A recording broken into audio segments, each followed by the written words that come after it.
Hello दोस्तों, कैसे हो आप सभी। उम्मीद करता हूँ कि सब बढ़िया ही होंगे। स्वास्थ्य देखने वाले हैं एवेंजर्स सीक्रेट वॉर एपिसोड 24।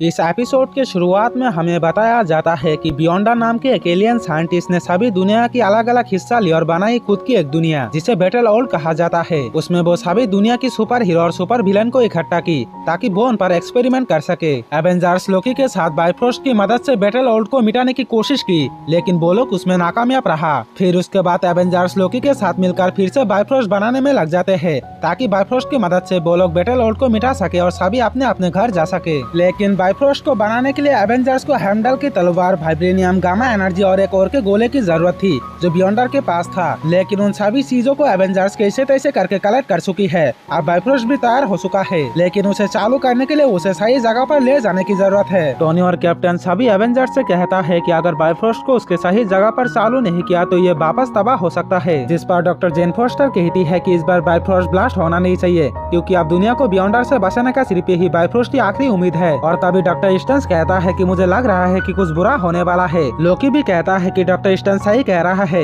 मुझे भी कुछ खतरा महसूस हो रहा है। और तभी बादल गरजने लगता है, सिग्नल जाने लगता है और अचानक से एक बहुत बड़ा रेत के सुनामी आ जाता है जो एवेंजर्स स्टार को पूरी तरह से बर्बाद कर देता है। लेकिन सही टाइम पर एवेंजर्स बाइफरोस्ट को लेकर वहाँ से निकल जाता है। तभी हम वहाँ पर एरिस को देखते हैं जो अपने साथ घोस्ट राइडर के सेना ले आता है और एवेंजर्स के पीछे पड़ जाता है। सभी एवेंजर्स एरिस और घोस्ट राइडर आर्मियों को रोकने के लिए उन पर अटैक करने लगता है। एरिस और घोस्ट राइडर सेना बाइफरोस्ट को तबाह करने की कोशिश करता है पर एवेंजर्स उन्हें रोकने में लग जाते हैं और अब इनके बीच एक लड़ाई होता है और इसी लड़ाई में घोस्ट राइडर अपने हथियार से बाइफरोस्ट पर अटैक करता है। टोनी बाइफरोस्ट को बचाने के लिए अपने शिफ्ट को एकदम से घुमा देता है जिससे बाइफरोस्ट तो बच जाता है, पर अचानक से शिफ्ट को घुमाने की वजह से नाताशा और हॉकाई आउट ऑफ कंट्रोल होकर नीचे गिर जाता है। उधर फैल्कन घोस्ट राइडर को रोकने के लिए उन पर अटैक करता है, लेकिन घोस्ट राइडर अपने चेन से फैल्कन के पंख काट देता है जिससे फैल्कन भी नीचे गिर जाते हैं। अब फैल्कन, हॉकाई और नाताशा पीछे छूट चुकी है, बाकी बचे एवेंजर्स बाइफरोस्ट को लेकर आगे बढ़ते हैं। और तभी दो घोस्ट राइडर सेना बाइफरोस्ट शिप पर चढ़ने की कोशिश करता है पर विजन उन्हें रोक लेता है।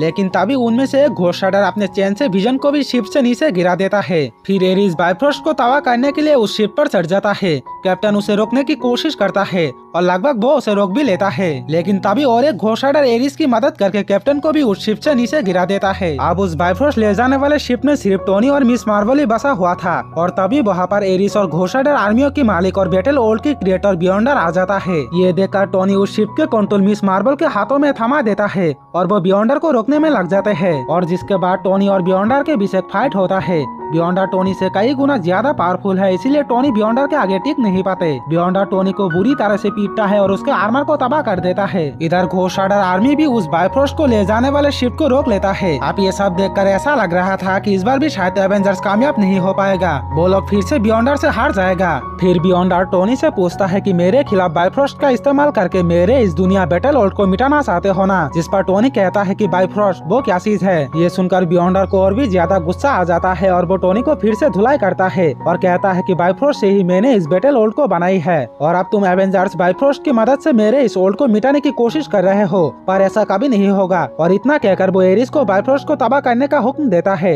ऑर्डर सुनते ही एरिस बाइफरोस्ट को तबाह करने जाता है, पर जैसे ही वो बाइफरोस्ट को ढकने वाला पर्दे को हटाता है वो देखता है कि वहाँ पर तो बाइफरोस्ट है ही नहीं, वहाँ सिर्फ एंटमैन के कप रखा हुआ है। ये देखकर बियॉन्डर और एरिस हैरान हो जाता है कि अगर बाइफरोस्ट यहाँ पर नहीं है तो वो है कहाँ पर। दरअसल टोनी ने इस बार भी बियॉन्डर को चकमा दे दिया उसके ध्यान भटकाने के लिए। और इसी के साथ इस एपिसोड के पार्ट 1 भी यहीं पर खत्म हो जाता है। आप इसका पार्ट 2 पर हम ये देखेंगे कि अगर बाइफरोस्ट वहाँ पर नहीं है तो वो है कहाँ पर और क्या इस बार एवेंजर्स बियॉन्डर को हराने में कामयाब हो पाएगा कि नहीं। लेकिन आप वो जानने से पहले प्लीज आप लोग इस वीडियो को एक लाइक और चैनल को सब्सक्राइब करके बेल आइकन को ऑल पे दबा देना ताकि पार्ट 2 आने के साथ साथ ही आप लोगों तक नोटिफिकेशन पहुँच पाए।